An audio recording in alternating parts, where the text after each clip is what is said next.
Hey, it's Jess back with another Misfit Makers Besties tutorial, and this week we are doing the caramel apple, and I cannot wait to get started.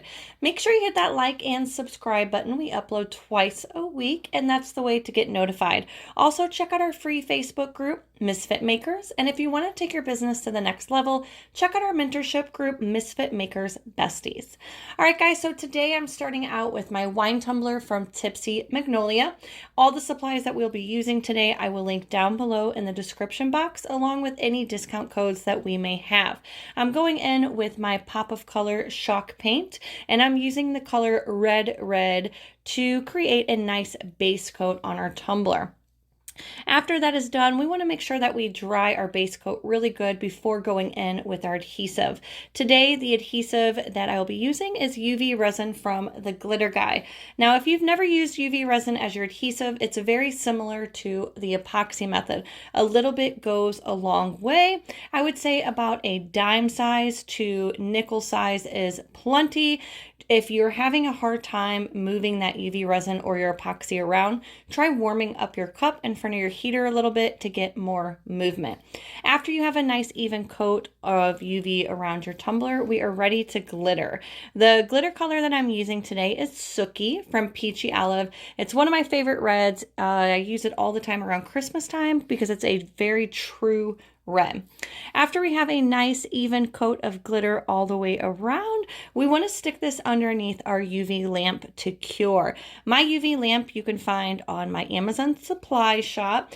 It is a heavy duty one, and it is 20 watts. Anything under 20 watts, you're going to have a hard time fully curing. So if your tumbler is a little sticky still, take it outside in the natural sunlight and let it fully cure. After our glitter is not moving anymore and it's fully cured, then we're going to go in with our coat of UV resin on top. Now, I personally like using UV resin for my first couple coats if I'm in a hurry or if I'm trying to get a tumbler out. Now, I don't like using UV resin for all my coats because I feel like epoxy for that final coat is just going to make your tumbler more durable. After we are done applying a nice thin coat of UV resin, again, we're going to stick it underneath our lamp, and then I'm going to do one more coat of UV resin on top of that until I cannot feel my raw glitter anymore. Once that is done, we are going to go in with a sharp X-Acto knife and clean up our rims and use a sanding block to sand down our tumbler and our rim. Personally, it does not matter what grit sanding block that you use. It's all about pressure. The sanding block that you see here is a 90 grit from the Dollar Tree. After we're done, I'm going to wipe my tumbler down with a tack it cloth to remove any debris. And then we're ready for our drip. Now, I know a lot of people struggle with this step. So a few little tips. When I started making drips, I always practiced on wine glasses. That way you're not running through your tumblers or you're not waiting for that epoxy to fully cure and then trying to scrape it off. Practice on some wine tumblers or some tumblers that you have in your strip bucket until you get good at it. Here you see I'm mixing up my epoxy for my drip. I'm mixing up 40 mLs of CCDIY Fast Set. I do not like to mix up anything more than 40 mLs at a time for a drip because I feel like I have a higher chance of it flash curing on me. Once my part A and part B are fully mixed, I then can start adding my additive into my epoxy. So your mica, your glitter, your paint, whatever it is that you're wanting to add. Just be careful when you start adding stuff to your epoxy because again, you increase the chances of your epoxy flash curing on you. So I just added a little bit of mica powder. I used gold from the Inspired Angels and it was pretty gold. So I did end up adding just like a little tiny squirt of Coffee Latte by Folk Art just to create that darker caramel color that I wanted. Now we're going to mix that up. I am using cornstarch as my thickener to thicken that epoxy up before it starts to get hot on me. Now I prefer Nice and Thick from CCDIY because Nice and Thick was meant to do this. Now it's always easier when you have the right tools to do the job, But of course, if you're in a bind, cornstarch will do the trick. We're going to use our popsicle stick to start adding our epoxy to the bottom rim of our tumbler once it's ready. The consistency that I look for is like a Laffy Taffy consistency. Once it gets thick enough where it's staying on the end of your popsicle stick and it's not really moving, then you know it's ready to be added to your tumbler.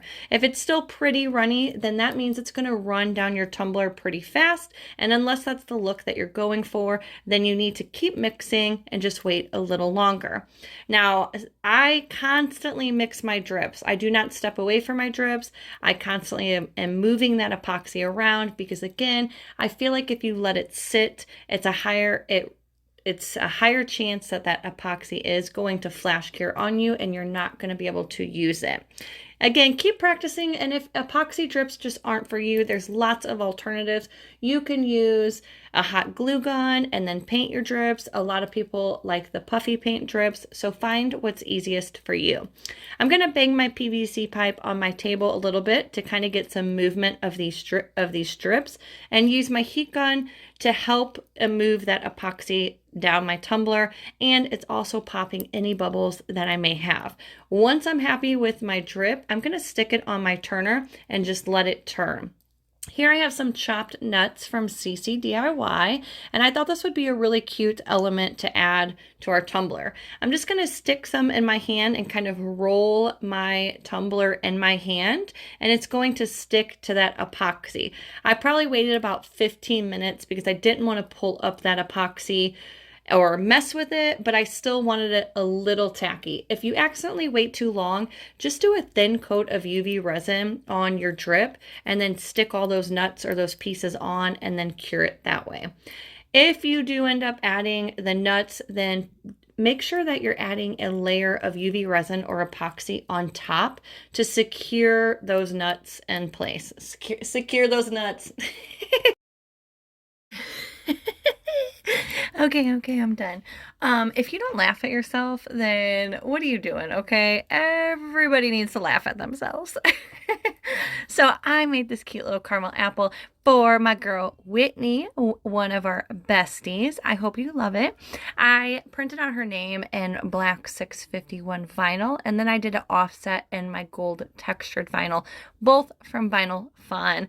I just thought it was super cute with her little touch with her name added, but you can also check out my bestie's label that she created. She created 2 caramel apple labels, and if you're in the besties group, you get those for free, so check out her supply list.